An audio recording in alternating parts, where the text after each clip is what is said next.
Yeah. But anyway, there's a PDF. Did you see that? There was a PDF attached. Attached to the email. Yeah. Oh, okay, okay. Anyway, you'll see that on the third question, I did it wrong too. When a grader said, hey, you didn't do this right. So anyway, nobody got 100% on this exam, including me. But there were, the grades were good.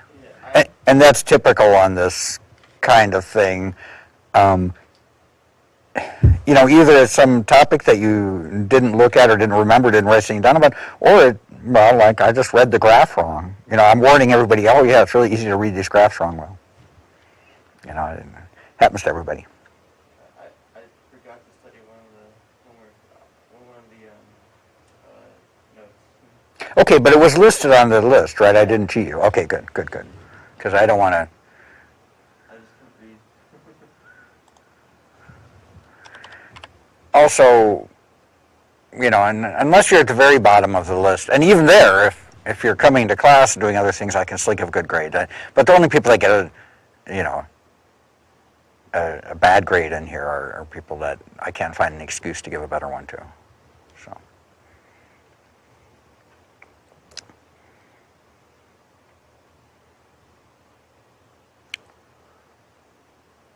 Yeah, I apologize for that.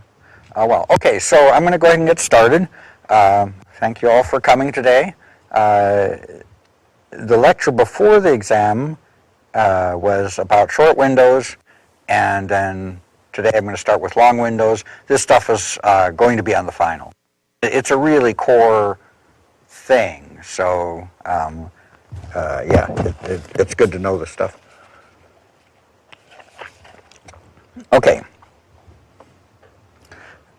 So yes, and just to announce again for people that just joined, I didn't enable something or other on GradeScope, but everything has been graded, and you should have been able to look at the exam even yesterday, but I need to figure out why it's not letting everybody look at it. I will do that right after lecture. I have some meetings. It might not be till 11. If I can, it depends how much time I have. Okay, so now for long window analysis. Long window analysis procedure, well, it's like it sounds. The short windows had 2 period windows, which is the shortest reasonable window you can make, and raised cosine window. Long windows are just like they sound like. They're just much longer. And as you might expect, long windows have this problem that, well, you're trying to look at how a sound is changing over time. But if every FFT you do is over a long period of time itself, you're kind of smearing out the information, right? Because if you figure, well, a sound, especially in the attack, but sometimes elsewhere too, changes pretty quickly, you're out of luck if you're going to, if you're trying to look for changes that happen over 20 or 30 milliseconds at the beginning of a sound, but your window is 300 milliseconds long, that's going to be problematic. And that's a big advantage of the short window method. Not only is it simpler, but it also just automatically, by virtue of short windows, has much better time resolution. So, what about this here? For technical terms, we got the McAulay-Quatieri method. We just call it MQ. And that's from a military lab from Lincoln Labs at MIT. M and Q were working on something to do with understanding pilots in a cockpit that's been damaged or something like that. So it, it was a military funding thing, and it was for speech. So it's a pretty different thing than music. And we got to be a little careful about that. So I circled here, speech versus music. For instance, when you have a glottal pulse, most of the energy in that, that's put into your speech from a glottal pulse dies out by the next glottal pulse, or at least in a few glottal pulses. It doesn't last real long. That's because your mouth isn't very resonant. It's this kind of wet, flabby thing. Your nasal cavities in your mouth, very much unlike acoustic instruments. Like on a violin, if you do the counterpart of glottal pulse, if you pluck the string, you'll hear it seconds later. And if you're very careful in your good listening room, maybe even a minute or two later. So it's a very different animal, just how long and how quickly things change in your mouth. When you play violin, just for that example, you can do all sorts of things to change the sound. Same as true in a saxophone, same as true in lots of instruments. But still, compared to what you do with your mouth, I mean, your mouth, you get totally different vowels, totally different mouth shape. You get fricatives like sh, within the same second that you say ooh and ah. So your mouth is changing drastically in shape. So it's just very different. In music, you need much higher fidelity. Your ear is much, much more sensitive to tiny changes in music. On the other hand, in speech, you need to be able to track very, very fast changes. And it's just a different animal. So even though this was made for speech and seems to have been quite successful there, it made a huge difference in the music world, but it takes some work to really make it work well. So the vanilla MQ technique in music really doesn't perform very well, and I don't know of anybody that actually uses it that way, other than somebody who just loaded a library and is new to everything. So the MQ was made for speech, but it made a huge difference in music, and in fact it was so much further investigated in music that some of the technology and improvements that people made for music went back into the speech world. So it's unusual, since the speech world has many orders of magnitude more funding and is much larger than the music world and has many more military applications and such that help with the funding. It's unusual that anything ever goes the other direction. Okay, so there's other words here, which when I get to the bottom of the page, I'll try to make sure that we covered all of those. But let's start here. To know the spectrum at time t, center the long window around time t. Well, that's the same as the short window method. And the units of t here, they're usually going to be in samples or something, but it doesn't matter, some time unit. We're not really worried about those details yet. It's the same in the short window method. You associate all the information you get out of a window with an instance in time, because you're trying to do a time varying spectrum. You're trying to see how harmonics change over time, and so that's where we assign it. If you look at this little picture I took at the blackboard, because during COVID we don't do blackboard, you've got these long windows here. They look kind of like they have a bump in the center, and they go on really long. It's vaguely correct. I mean, this isn't, this was just drawn with chalk, right? So this isn't super accurate, but it's vaguely correct.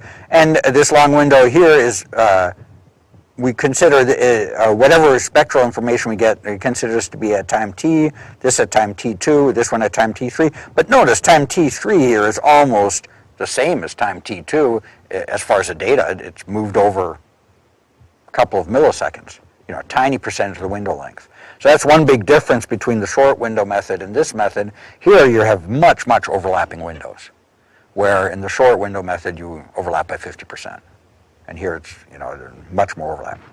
So, again, this is the MQ analysis procedure, and while nobody uses, as far as I know, nobody uses can get good results out of the MQ just by itself in music, it turns out everybody uses this underlying procedure for their long window method, as far as I know. And so then there's common modifications noted in red. So number one here, select a Kaiser window parameter. So the first thing you got to do is figure out, well, okay, what window do you want to use? And there's a lot more choice now, because you have long windows. You don't just have only the raised cosine to choose. You got a lot more than that.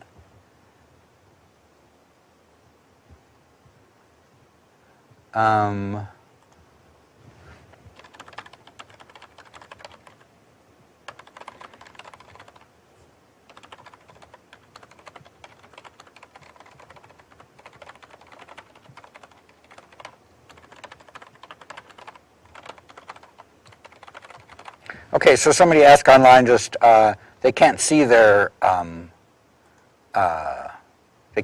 exam, and as I'd mentioned before, I'm going to enable it by 11. You should be able to see it. They are all graded. I thought you already could see it, so that was an oversight. Okay, so so you got to select your Kaiser window parameters. Now, why Kaiser window? I don't know. It's a popular one. Did you guys see the Kaiser window in ECE402? Did they talk about it at all? It was more in 311. 311, yeah. By the way, if anybody here hasn't taken 310 yet, like you're supposed to, or isn't taking it now, I always suggest take 311 with it. Mostly because students tell me that's a good idea. And every student has told me. Nobody said, oh, no, it's a mistake. You just get a better understanding for things. 310 is hard enough that any help you can get is useful. Yeah, so the Kaiser window is cool because it has two parameters. And there's more degrees of freedom because, well, in the raised cosine, there's only one degree of freedom. How long is the window? And that's pretty basic. Can't change anything else about it for a two-period window. But for a long window, here we have the length is between 50 and 300 milliseconds almost always. That's really long. I mean, 300 milliseconds, you're getting close to a third of a second. That's longer than a quarter of a second. That trumpet tone you saw in the first paper, I don't know, it's about that long. And that's a single window here. So keep in mind, these are long windows, at least some of them. So you're going to get into trouble because of long windows, and you're going to have to work your way out of some of that trouble. When possible, of course, that trumpet tone was a high enough pitch that you could do on the short side of this thing here. But anyway, so you have a long window, and you also select a hop size, same as for the short window method, except so that's how much you advance between T1 and between T2 and T3 and T4. Here it's usually 3 milliseconds. And just as a rule of thumb, 3 milliseconds has worked very well for us. Now, there's a length parameter and a shape parameter. The shape parameter has to do with, well, what's this bump here look like? In fact, you could, if you choose the right length and shape, you could actually make it into a raised cosine. You just never do that. But you've got a shape parameter here that basically, along with the length parameter, determines, like, if it's really long, the shape we usually end up with, if you were to look at it in time domain, we don't look at it in time domain, but if you were to, it would look something like this. Would look like vaguely like a UFO or something, and it's got a little bump at the center, and it goes on really far to the sides. Okay, so one improvement that I would strongly suggest is one we made here, which is to express the Kaiser window in terms of more musically useful parameters. So normally you see Kaiser window in terms of length and shape parameter, which don't tell you much. So if you mess with the math a little bit, as Kelly Fitz did, my PhD students, the main lobe width can be one of the parameters, and side lobe attenuation. And those are way more useful. By the time you get to long windows, you don't really even care how long the window is anymore. These parameters matter much, much more, right? Main lobe width. What is that? Well, that has something to do with how good a resolution do you want in frequency. How far apart are your partials that you're looking for? Now, of course, the ideal thing is, I want to have my partials be infinitely close to each other. Good luck with that. You got to pick a number here. If you have something that's harmonic or it's made of harmonic sounds, you've got a pretty good starting guess at this number, but it's a trade-off. What we've always ended up doing is we have a good starting guess. We know about what the harmonic spacing of the sound is, if it's quasi-harmonic sound, and then we pick that number, and we go up and down from there and just sort of try things until we find something that seems to work well. What happens with it is, with these long window analysis methods, there are a lot of parameters, on the order of 60 or 70. And one of the big things we did here, Dr. Fitz and I, we try to reduce that number of parameters. For instance, we just do 3 millisecond hop size because doesn't seem to be an advantage to doing other things. In this thing, almost always, the side lobe attenuation, you want it around 90 dB. If you have it less than 90 dB, you're not attenuating, you get too much crosstalk between partials. So we usually have that around 90 dB. The main lobe width really does change. And sometimes it makes a lot of sense. Sometimes the main lobe width really is about the fundamental frequency if you have a simple enough sound that you can identify one. If it isn't that, sometimes it's a little extra wide. there's a big difference musically between side lobe attenuation and main lobe width. Main lobe width, if it's too wide, you might bleed some amplitude into neighboring partials. But the side lobe attenuation is a much worse problem, right? Here, you might bleed energy into something that's way far away from you. So, like, you might have a really loud high partial and be, if the side lobe attenuation isn't good, then you end up with low partials getting multiple times the amount of energy they really should have, or vice versa. So the side lobe attenuation is very important. The main lobe width is something to mess with until it seems good.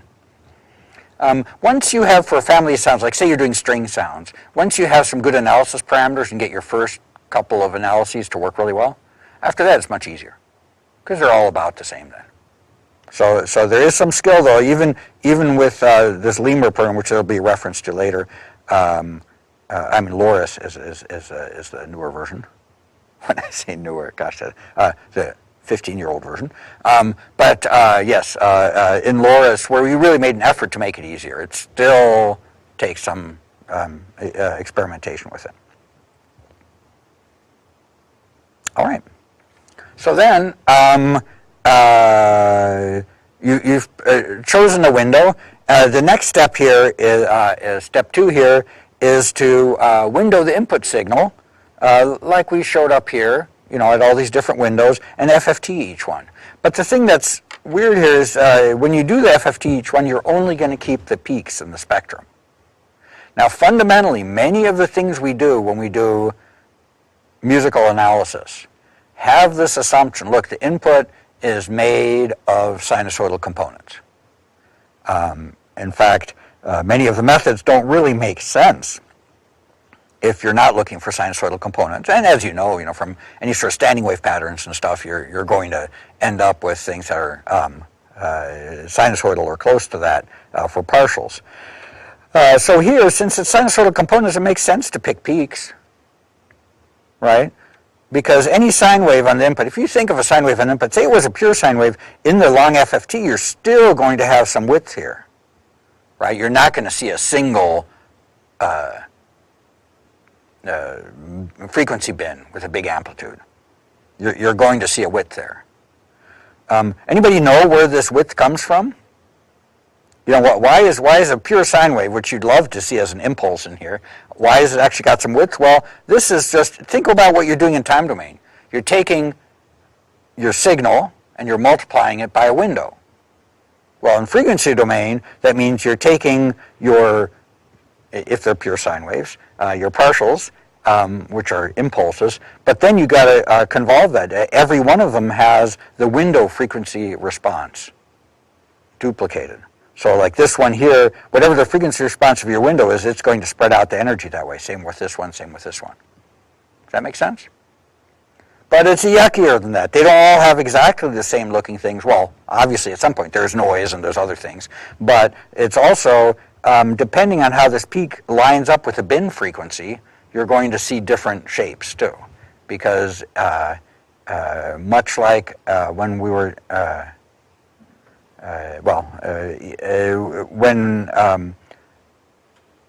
we will look at that like when you're doing blitz and various other things. Basically, how you're lined up with the spectrum, with the bin frequencies, or how you're sampling the spectrum really matters. All right. So does that make sense? You're only going to pick peaks. You're not going to keep all the data. Otherwise, it would also be a huge amount of data. You're already going to end up with more data than you started with, right? Your analysis is going to be more data than your samples were.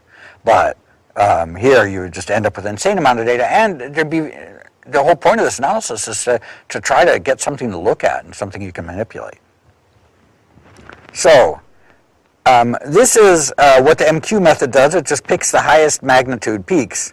Now, when I say just pick the highest magnitude peaks, again, there's many parameters in this step. What's the minimum peak magnitude? Like, at what point do you just say, oh, that's just noise? So that's a complicated parameter. It may be a dynamic parameter. What's the minimum peak separation?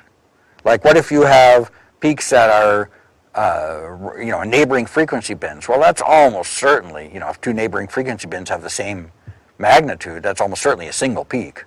But how close do you allow peaks to get? On all sorts of things like that. So there's just a plethora of possibilities. Again, on the short window, it's easy, right? You have a magnitude value for every harmonic. You're done. Here it's different. All right. So here is a huge improvement to the MQ method. In fact, without this improvement or one like it, I'll give some other ones that are even slightly better than this. But this is the lion's share of the thing.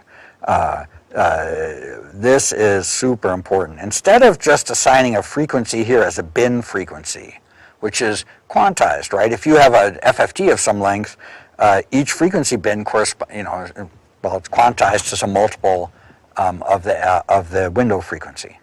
So that is very damaging to be able to do anything with it musically. So Sarah and Smith from Stanford, from Carmet Stanford, have this, well, I call it Smith interpolation. I believe that Julia Smith was responsible for it. You take your 3 peak guys, right? Instead of just saying this is the peak frequency, draw a vertical parabola through the 3 points. And then wherever the peak of the parabola is, call that your frequency. Now, why does that work? It actually does, like a Manners here, easily 10 times improvement in frequency. I mean, it makes a huge, huge, huge difference. Got to do this. It's also a trick you can remember for other FFTs you do, right? In 310, at least sometimes people are taught that, well, if you want better frequency resolution, you have to have a longer FFT. And, well, at some point your FFT is just too long. But here, this is another way to get better frequency resolution, right? Is by doing this vertical parabola at the peaks. Remember, though, we're not doing anything magic. We're not getting more information out of the universe than exists there. What we're doing is we're making an assumption. The statement that you need a longer FFT to get better frequency resolution is true if you know nothing about the input signal.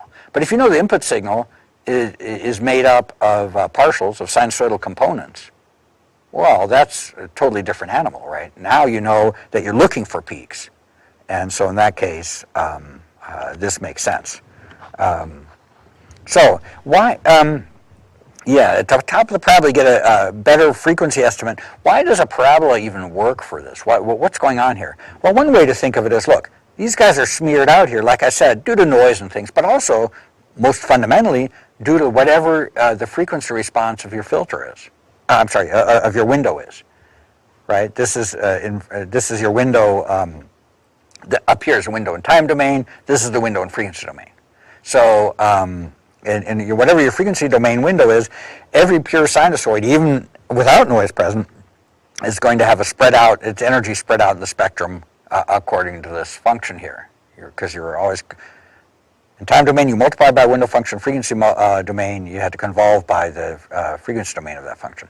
So, so it's going to be spread out, and this thing here is always a rounded top. You know, it's vaguely parabolic. So even without the presence of noise, it's going to be pretty darn good. And okay, it's not exactly parabolic, but it's, you know, because there's noise and because there's other issues, and because you're only looking at 3 data points, there's not much better you can do right now with this. I mean, the Smith interpolation works very nicely. I will talk later about time frequency reassignment, a method that's extremely useful. That does get better than this. But it doesn't just use 3 data points. It uses all the data points, and it does some smarter things. Realistically, in most situations, it's just as good. You won't be able to tell the difference. Okay? So there's sort of a theoretical reason why does this work. Well, this parabola is vaguely, on top of that, it's vaguely like it. Okay, so that's a really important one. So instead of just having peak frequencies that are quantized to bin frequencies, you have peak frequencies that are much more accurate. Huge, huge deal. Again, we have I mean, one of the reasons I think this is so much more important in music is that in speech, most of the energy dies out by the next glottal pulse. But in music, these partials can last a very long time, you know, all throughout a sound and be very clear and be these elements that might have extra energy put in due to bowing or breathing or something. Yeah,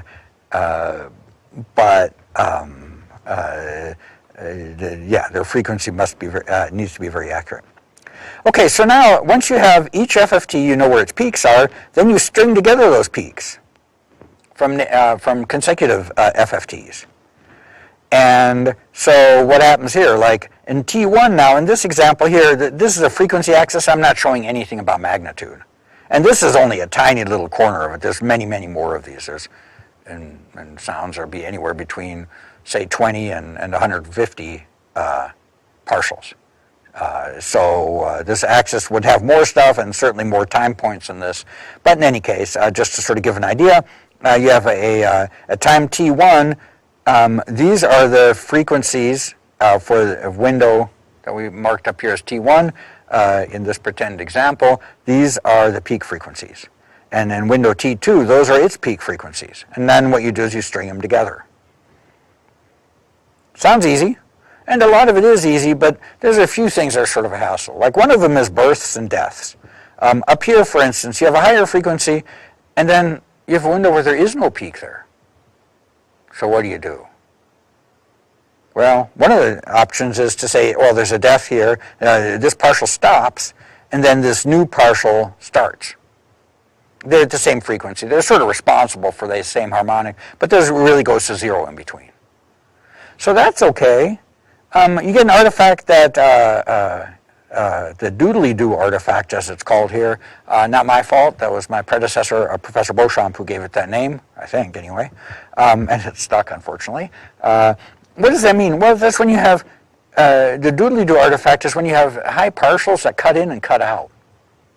And, you know, if you didn't even synthesize them at all, you might not notice. It might sound fine.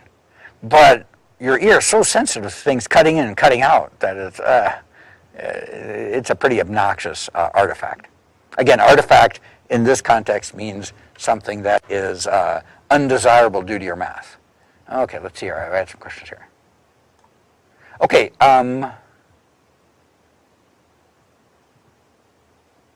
I can't hear you now. Oh, okay, so this is good. Somebody can hear me again. And sorry I missed this. I did ask the Piazza people to make an alarm when somebody sends something, but they said, oh, thanks for the idea. That's easy to do, but it hasn't happened yet. Okay, so here's a question. What does side lobe attenuation do exactly? Okay,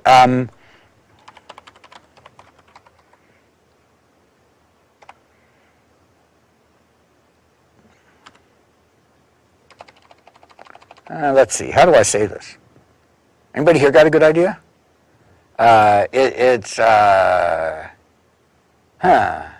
Okay, so let me say it first, and I'll type something. Here, I'll just answer in lecture. I'll say I will answer in lecture. In lecture now. Too hard to type, and I can't multitask. Side lobe attenuation. Okay, so in general, when you have a window function, like even for a 2-period window, when you have a window function, the idea is if you don't do a window function, if you just do what they call a rectangular window and just take a chunk of sound and analyze that, then if you look at the result, what happens is, you know, you're looking at different frequencies, but the data from the magnitudes from, if you're looking at, say, the 5th frequency band, well, magnitudes from all these other frequency bands bleed into that. So it's an artifact of what's going on. They bleed into it, and the reason you use a window function is to get rid of that. So in 310, you saw frequency responses of window functions, and you'll notice their side lobes are way lower. And the idea is that that tells you you're going to have less bleeding in of other frequency bands. So for instance, in this thing here, this main lobe width tells you how much smearing out do you have of a sine wave component. So here, basically, how wide is this peak going to be in the FFT? The side lobe attenuation tells you if there's a really loud one way far away, how much is that going to affect your amplitude? And see here, if this B here is, this attenuation is 90 dB down, not much is the answer. But if you don't have good side lobe attenuation, if these bumps here on the side lobes are really big, to way out to infinity, or if they're not down far enough, then the problem is if you have something really loud here and you have a really small peak somewhere else, that small peak is going to be greatly affected by the loud one. You're going to get bleed in from the other frequency bands. Does that make any sense? Yeah, I've been doing this long enough that it's really hard to, it gets hard to explain things. But that's a good question.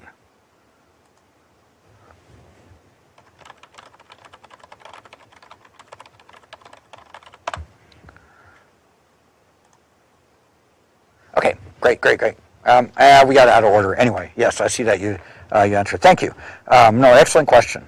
And so the side lobe attenuation ends up being really important in music because when you have really far away stuff, just because of also the way your hearing works, because you have masking effects, which we'll talk about too, if in your hearing, you don't have infinite amplitude resolution, right? If you have nearby frequencies with energy in them, your hearing system can't separate those out anyway. But if there's something far away in frequency, you really don't want it affecting, because your hearing system is very good at, if things are very different frequencies, then it can definitely hear them very well and very separately. Okay.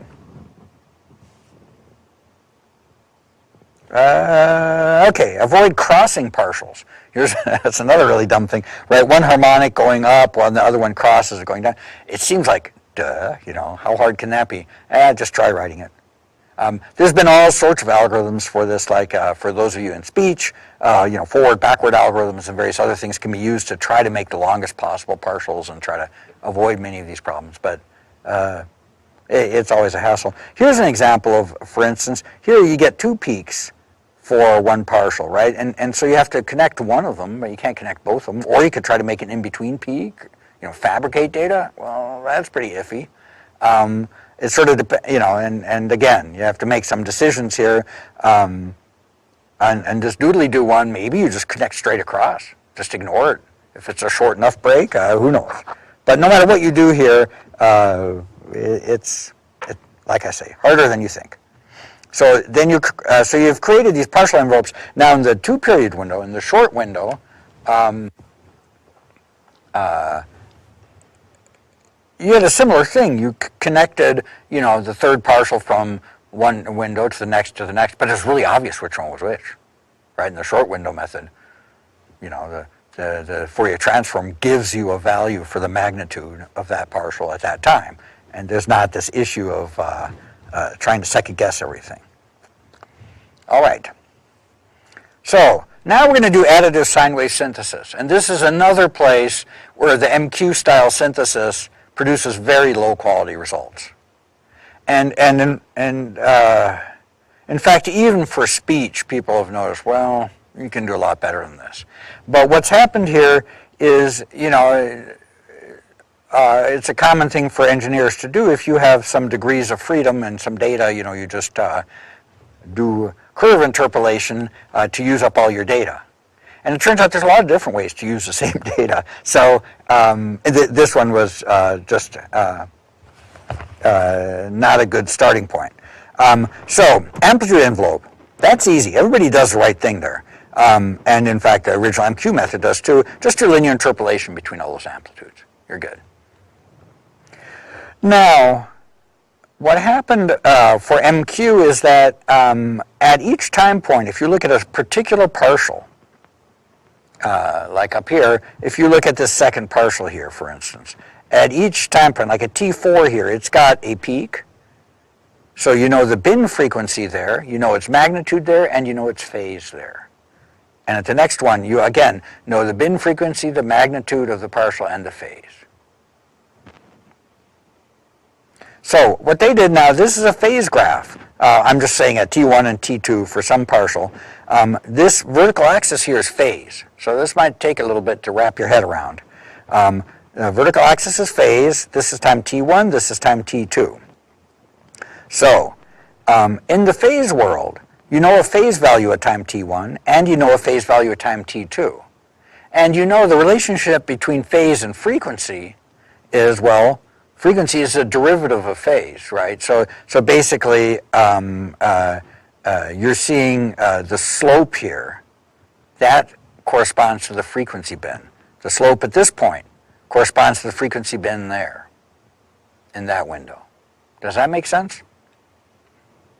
So the slope here is the frequency bin, like, this in the vertical axis here, what's labeled frequency is really, in MQ, is a frequency, this frequency is the frequency of the bin, that's the frequency of the bin there. So that's the slope. And then you just do quadratic interpolation between the two, right? You have 2 points, you know the starting value and ending value of phase, and you know the starting slope and ending slope of phase. So you just do interpolation between those, and you get some nice smooth curve.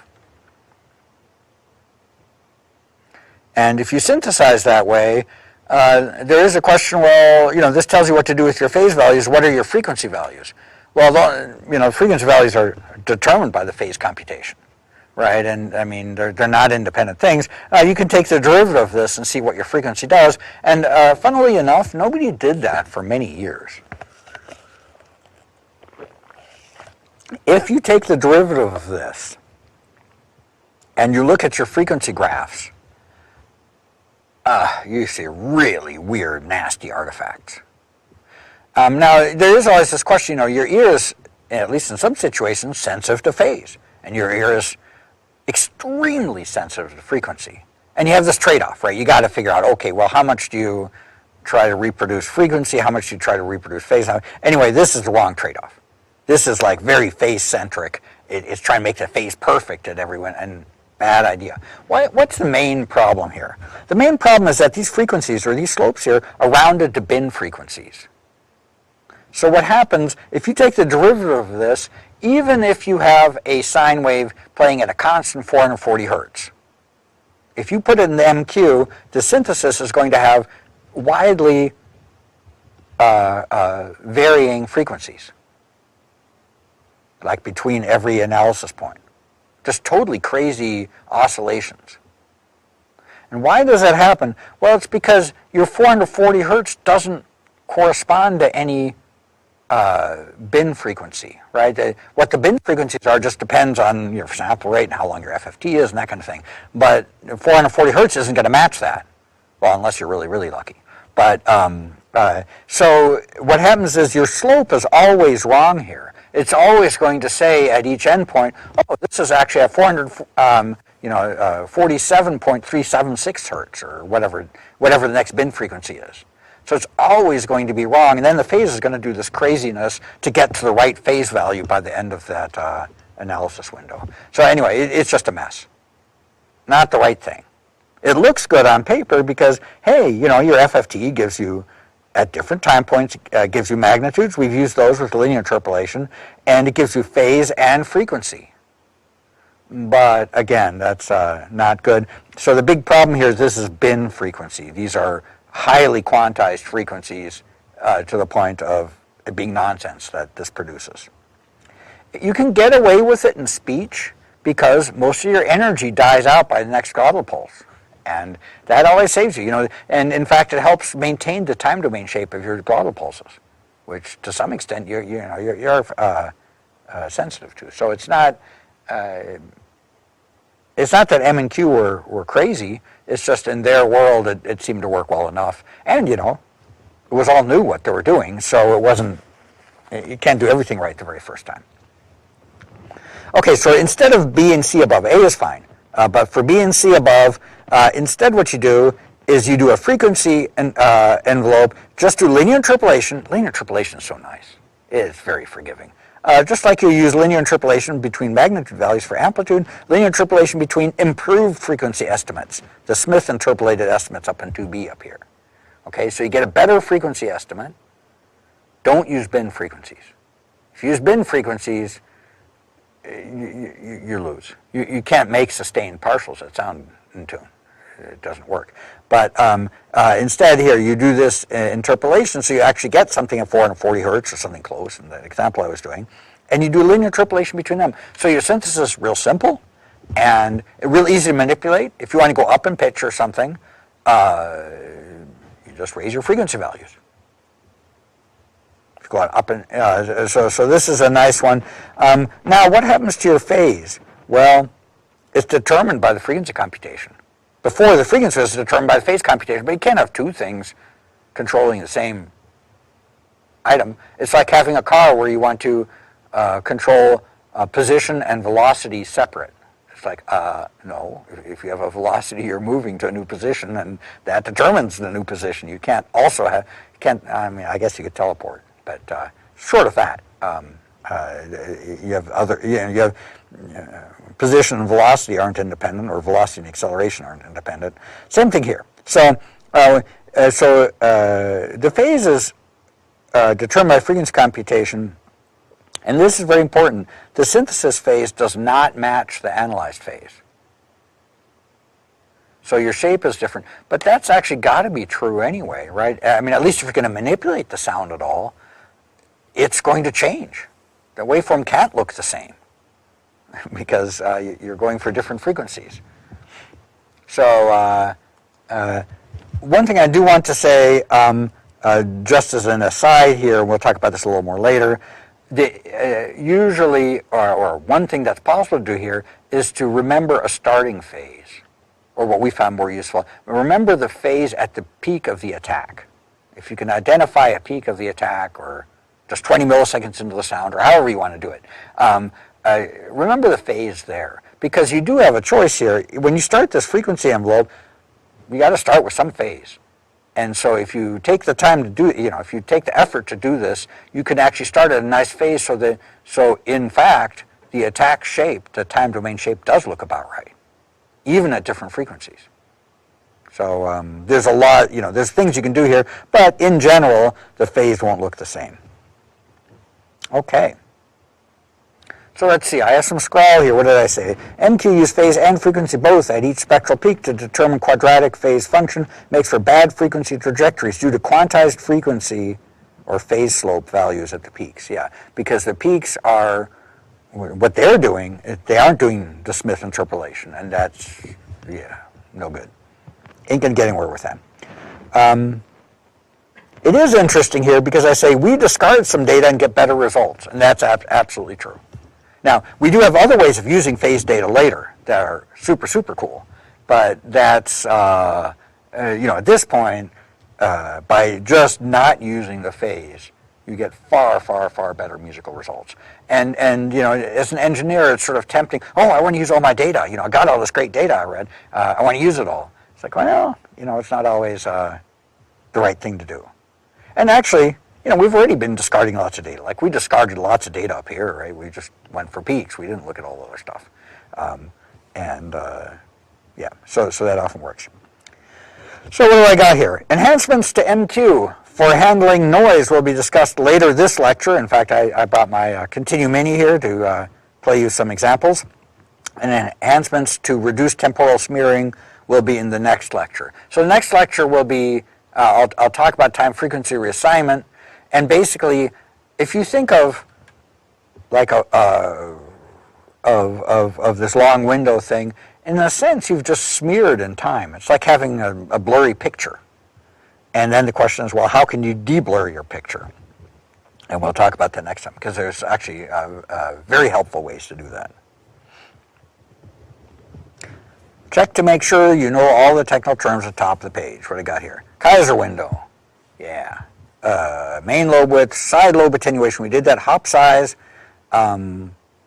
peak selection, Smith interpolation, births, deaths, quadratic phase function sensor. Okay, yeah, did all them. Good.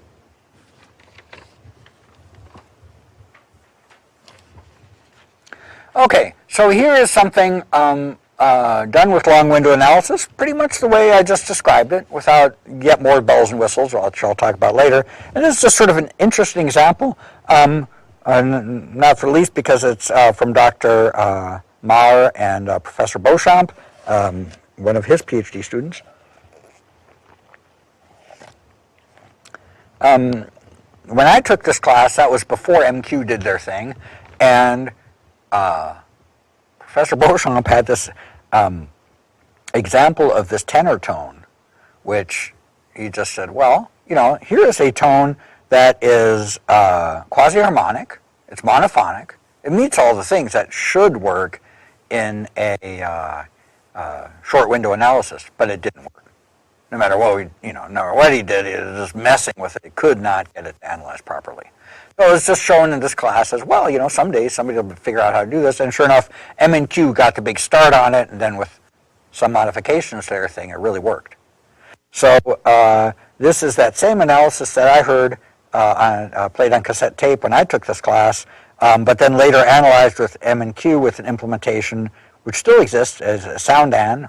You can talk to Professor Beauchamp. It's available here for you to use if you'd like to use that one. I've also got one I worked on with my students, which is called Loris, which is open source. Either one, they're quite different from each other. SoundAn doesn't have as many bells and whistles, and if you just want to get your analysis done and don't want to deal with weird data structures and stuff, and maybe that's the one to pick. Loris, as I say, you'll see it has some other things it can do. Okay, so in the left graph below, this is hard to see here, but look at the fundamental here. You see a fundamental here, and you see it's kind of going along in the back there. So this is time horizontally, and harmonic number front to back, and then vertically is magnitude. Right, so you can see it. It's actually pretty well behaved.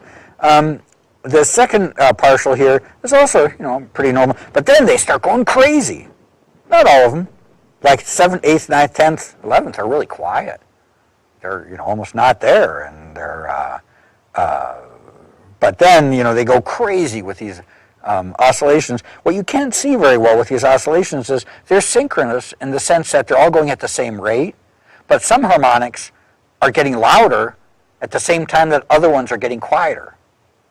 So what the heck is going on? Now, one thing you got to remember is that tenor, it's really, at least for me, it was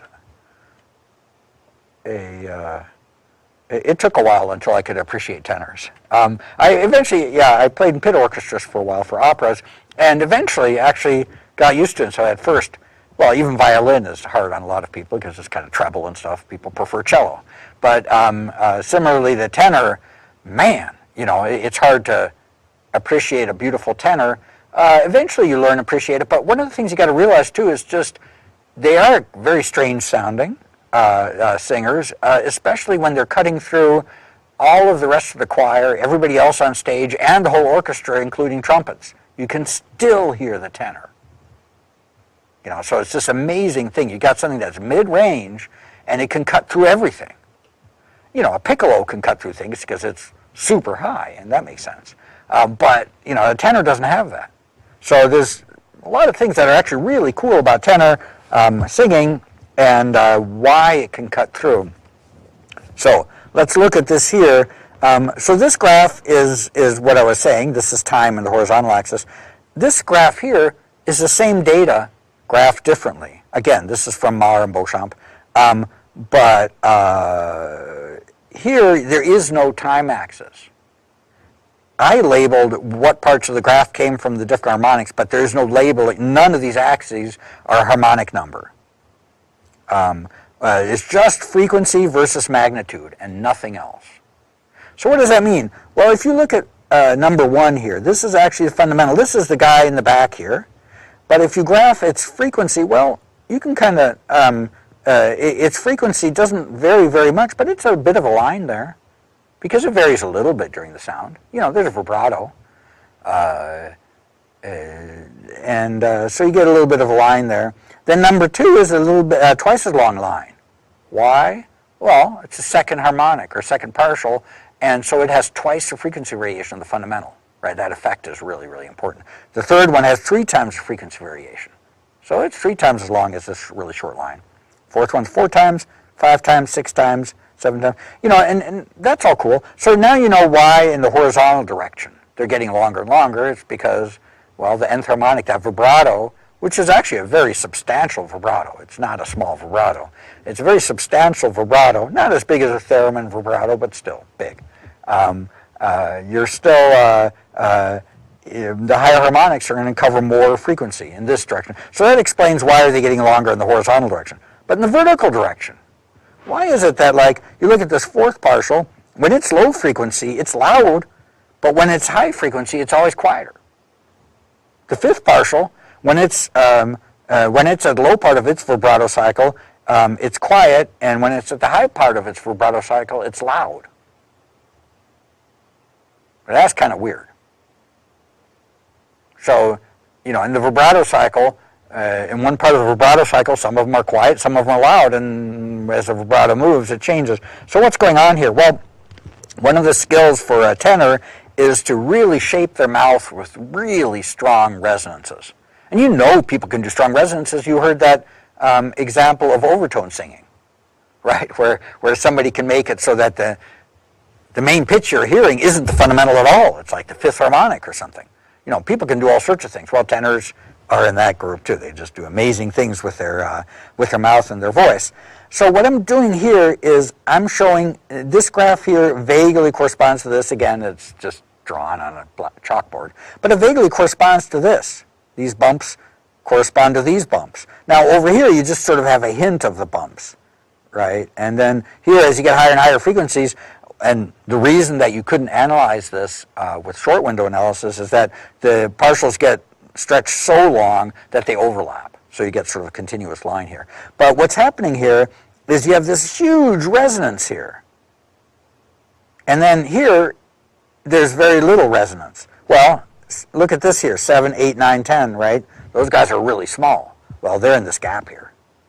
And then you have this huge resonance that's between the fifth and sixth partial, in this case, is the peak. You have this one, you have this resonance, this resonance.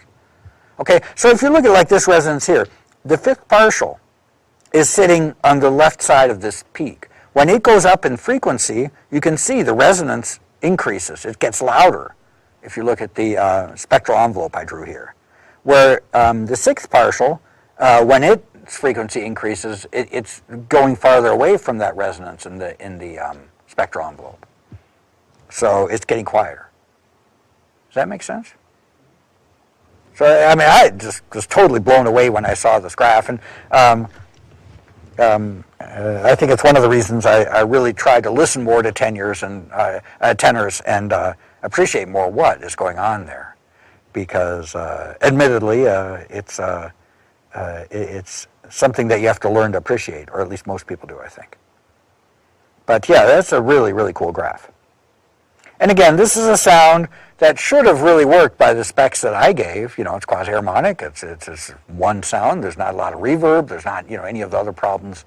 It should work with the short window method, but because of the big vibrato and because of this craziness, it was never got it. But it works great with the long window analysis, in this case with sound N, which is a modified MQ. It does Smith interpolation and, you know, the kinds of stuff I was talking about on the previous page. We good? No questions? Okay. Okay, so now I'm going to talk about noise representation, and this is too big. So there are lots of, I had mentioned something, you guys, when you get old, it's hard to keep track of things. You guys still heard Wall-E, right, when you were, or saw Wall-E? Yeah, so you know what that is. So the robot voices in there were done actually with the symbolic sound Kima system, you know, from in town here, by a sound designer by Ben Burt. It was a Hollywood sound designer. But, you know, those robot voices used the long window method. They actually, a lot of the bells and whistles here weren't in use there. In fact, he didn't even try to get rid of a lot of the artifacts, because they're a lot of the beauty of the thing, right? And, you know, the voices were good, but they were also clearly sort of robotic or utilitarian. So instead of, you know, trying to fix these things, he featured them. And that's really cool. So there is such a thing in music, of course, too, right? There's a lot of kinds of music where you actually are just enjoying and rejoicing in the weird artifacts you're getting, and those are, those are part of making the music. And you know that, bit crushing music or something would be an extreme example of that. But there's also much more, much more, how you say, I don't know, refined or subtle versions of that kind of effect. And for instance, all the artifacts in this. But here we have something now. We want to represent noise. And this here is a flute sound, which you'll see again on the next page. And there's a system we developed for playing this noise.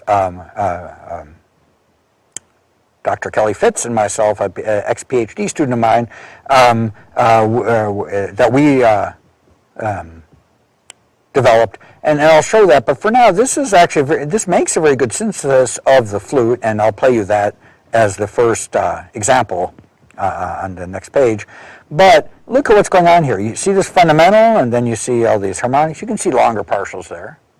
And actually, sometimes they break up a little bit in here, but you can kind of tell up to pretty high you can still see harmonically spaced partials. And you see all these short and jittery partials, as Kelly called them. Well, these short and jittery partials are what make it sound noisy. And they work until you time stretch a lot, and then your ear, perceives them as individual happening things. So I'm going to show you an example of that on this Continue Mini here. There. I can back out a little bit, I guess. You don't really, no reason to watch this except for the online people have something to look at. So what this is the same phrase, did you ever have a feeling that you wanted to stay and still had the feeling that you wanted to go, or the other way around, I forget which one it is. Anyway, that phrase I've been using, except this one is a scrub. So I'm going to start at the left and go to the right.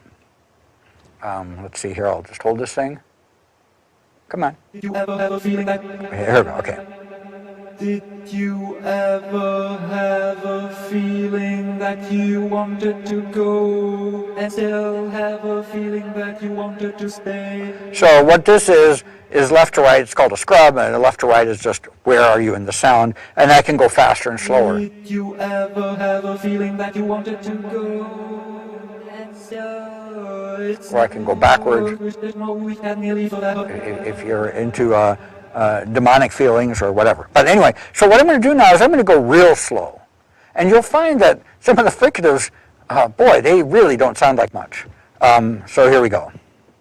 Did you ever have... Not too bad. It almost sounds like a sustained V. Here's the F, feeling. See, if I go... It's okay there, but if I slow down even more.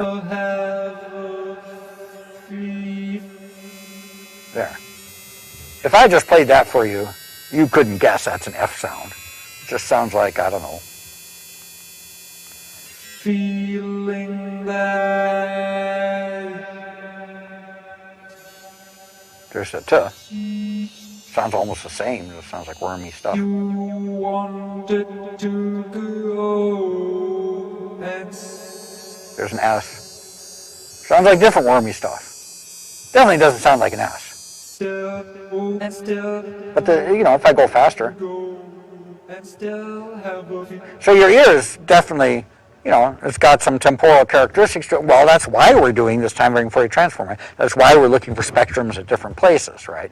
But in the synthesis, if you're going to manipulate it, it would be awfully nice if you could stretch out an S and it would sound S-y for that time. Now, time stretch like that isn't the same thing as talking slower, right? Humans don't do that. For instance, a T sound, if I talk really slowly, the T still lasts about the same as if I talk really fast, right? So parts of it, you don't just time stretch everything all the same. So even a time stretch isn't really exactly the same as talking fast or slow. But anyway, it's a manipulation that would be nice to do. And in this flute sound here, you've got all this stuff. Well, say for instance you wanted to make it sound breathier. A reasonable thing, right? That's a manipulation you'd want to do. How would you do that with this analysis? Probably wouldn't be hard to make it up or higher, a little bit higher in pitch or louder or quieter, There's various things you could do with it, but make it breathier. Well, you got hundreds upon hundreds of these short and jittery partials. It's just a mess. And also, if you think about the synthesis, in this thing here, there is a small number, I think 38 of partials that are really the harmonics, the sine wave frequencies that you expect. And the rest of it, hundreds of partials, are only there to make the noise sound work. So it's a really inefficient thing because, for that last little bit. So there are different solutions that people have had to this. One is from Stanford Karma called stochastic plus deterministic model. So what they did is they would take the sine waves, basically, and then they would subtract out, they would play the original, subtract out their sine wave model from it, just to subtract out the samples, and then try to be left with the noise. So they'd only take the longer, more consistent sine waves and just subtract out. And then the noise that's left over there, instead of synthesizing that directly, what they do is they use bandpass filters. And they control bandpass filters just to add, in general, the noisiness in the right places. And in my humble opinion, it just doesn't work very well. There's serious fusing problems. Like when you listen to examples of this, you'll hear sort of the pitch sound and then the noise, and they don't sound like they're coming from the same place to me. Or at least a lot of times they don't. So that's called a fusing artifact, when you have a sound that doesn't seem to be one coherent thing anymore. So this is something that people talk about, but I haven't heard really good examples of it. If you hear otherwise, let me know. But it's a little hard to tell sometimes at academic conferences because people get promoted for their IEEE papers, not for if their sound examples actually sound good. So it's a little hard to tell, is it possible and they were just sloppy with their sound example, or could they do better? But anyway, until I hear otherwise, and this has been around now for over 20 years, and I haven't heard good examples. So I think the fusion artifact there is a serious, serious problem. We came up with a different solution here at the good old University of Illinois. So what do we do instead? We have the bandwidth enhanced oscillators. That's Kelly Fitz's name for them, which is kind of a mouthful. It's okay. So all we do is we add an extra envelope. So you have your sinusoidal partials, but there's one that is a bandwidth envelope. Now, when you're doing sine wave synthesis, well, sine waves by definition have zero bandwidth. So this is a bit of an oxymoron. But anyway, just go with it. So we have 3 different envelopes instead of just 2. We have the amplitude envelope and the frequency envelope, do linear interpolation between them, all good. And then we have a bandwidth envelope, an additional thing for each partial. And we also have a starting phase. It's just a constant. It's just to get the attack or the onset, the time domain shape about right. So that's just a single value. So here we have this nice set of pictures here. If you have a small bandwidth, like if you have a pure sine wave, you'll still see it spread out a little bit in your FFT. You can see there's a little width there, but that's due to the window function, right? You always have to have a window function. So in an ideal world, this would just be an impulse. But because we had to window it to take the FFT to take this picture, you see just a little bit of spread there, but that's really just due to the window function. So that's a pure sine wave, 0 beta n. If you have a medium one, though, you can start seeing the energy spreading out. So that's what the bandwidth means. The peak is lower, and the energy is spread around the area, to nearby frequencies. And a very large beta n, there's still sort of a peak there. You can tell what frequency this partial is supposed to be at, but its energy is mostly spread around there.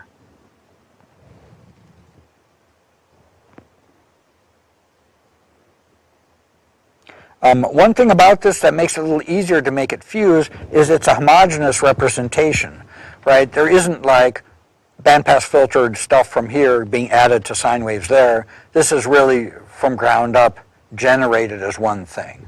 Every partial also has this idea of, well, how much should we spread your energy around you? And so we don't have the fusion problems. So how does this work? Well, every partial, here you have an amplitude envelope multiplied by your sinusoid, which has some starting phase and then has your, it says omega n. Up here I said Fn. Oh well.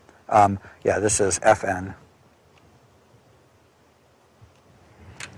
So you have your frequency envelope there, and then you have an amplitude envelope multiplying by it, but the amplitude added into it has a low-pass filtered noise. How much low-pass filtered noise? Well, depends on your bandwidth envelope. If your bandwidth envelope is 0, this is just pure sine wave synthesis. But if your bandwidth envelope is non-zero, then that energy is getting spread around the frequency. Does that make sense?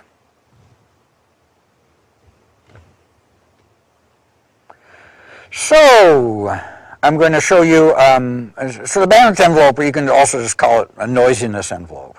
I'm going to show you some examples here, or play you some examples here. I'll talk about this. This is a different way of representing that flute you just saw. The horizontal axis here is frequency. The up-down axis is amplitude, and into the page here, well, at an angle, that's time, and it's sort of useful to know. It's 0 seconds to 2.3 seconds. And one thing to be very aware of here, the previous page, this graph didn't show any magnitude information, right? This was just frequencies. You can't tell which ones are loud, which ones are quiet at all. Here, this shows magnitude information to a point, but they're cropped here, the maximum ones. So these low frequencies are all flat. They don't actually have perfectly flat amplitude. They're just cropped at some maximum, so you can see the smaller stuff going on. Otherwise, it would be very much overshadowed by the stuff that's 10 times as loud. So in a lot of ways, this noise stuff is sort of a small part of the sound and overall energy, but it's really important to the sound.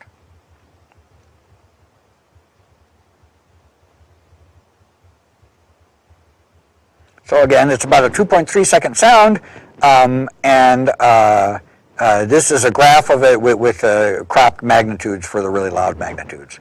And you can see here, it's a different way of showing it, but in these spectrograms, you can see the little jittery partials as just sort of black blobs spread around in frequency.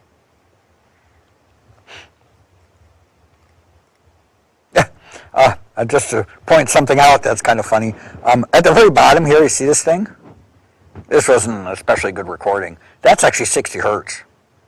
And you'll notice in the synthesis, even in my favorite synthesizer, we just left it out. It was, 60 hertz wasn't. Here it's there because we just wanted to really do everything that was in the original. But so that doesn't matter. That's not an important part of the sound. In fact, it wasn't supposed to be there in the first place. So this is the flute played with all the data, and then this is the flute where we only do the sinusoidal partials. So that means 38 of them here, where we only have, again, magnitude cropped, but you can see there's a lot less of the grit missing here. And this sounds okay. You can tell it's a flute, but it's not a very nice flute. Unfortunately, air is running in here, so you won't be able to hear it real well. If you want, you can listen to these later on your own, but either in the lab or download them from the website. But in any case, you can definitely hear the difference here if you can't in this room. It sounds glassy. It just doesn't have a lot of the air noise. Well, it's missing all this grit. This final one here is actually also only 38 partials. It's only these 38. It looks a lot closer to the original, but it's using those bandwidth envelopes. So energy is being spread around. So I'm going to play you these examples now. Got to repatch. So this is the original flute, and I'll say a few things about it.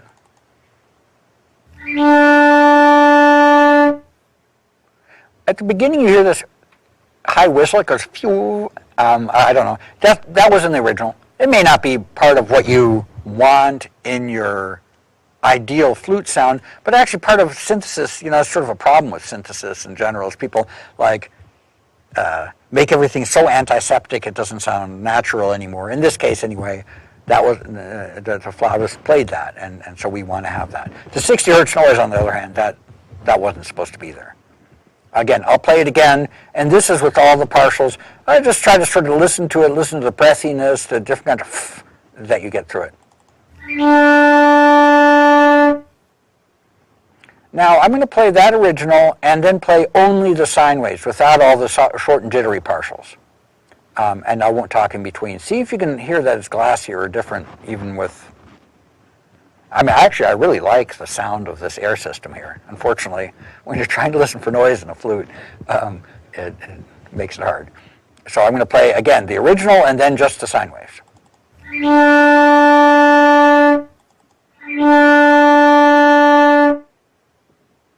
I'll play the last one again. And the original. Yeah, I don't know what you can hear out there. Anyway, it's a very apparent even from here, but I'm close to the speakers.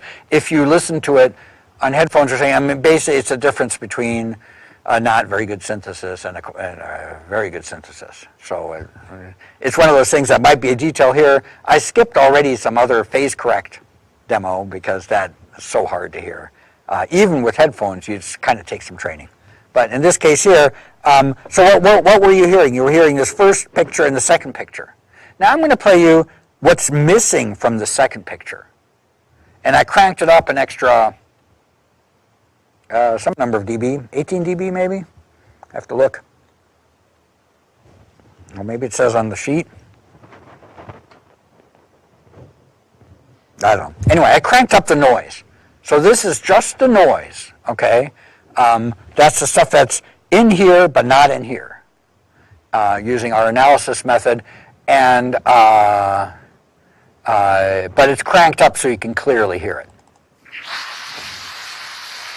So that stuff is what's missing from this, but it's present here.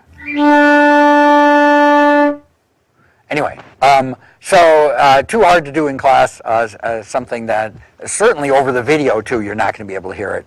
You're going to have to find the original files and listen to them or download them from the website. But anyway, so those are, I also have a link, the sound examples are on that website link at the bottom of the page. So now I'm going to play though, this is not going to be so impressive because you can't hear the differences with the air flowing anyway. But here is the, also played just like those signs only, but the last picture, which, take my word for it, sounds quite good. You can try this at home.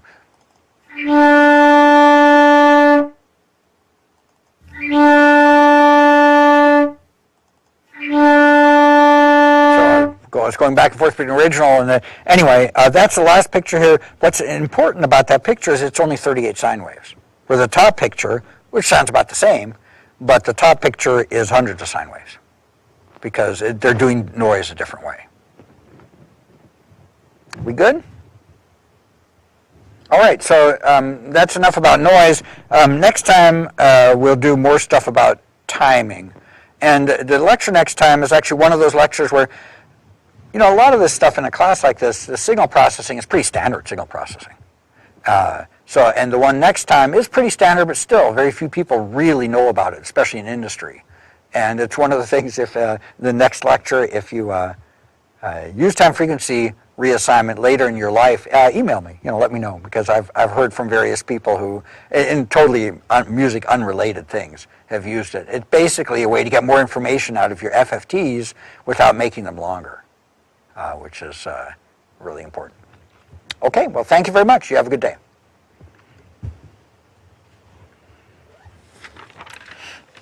If you want to take images or pictures of these things, I got them here.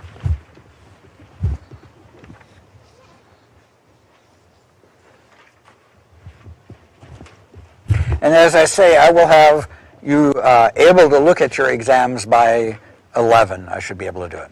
I have another meeting coming up. It depends how fast things go.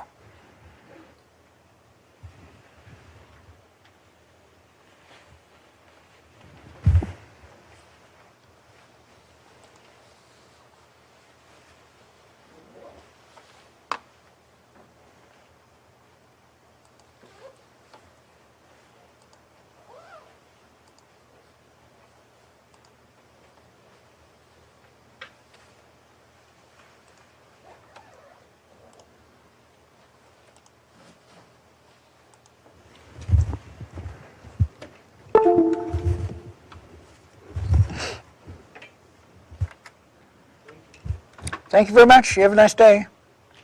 Try to stay dry.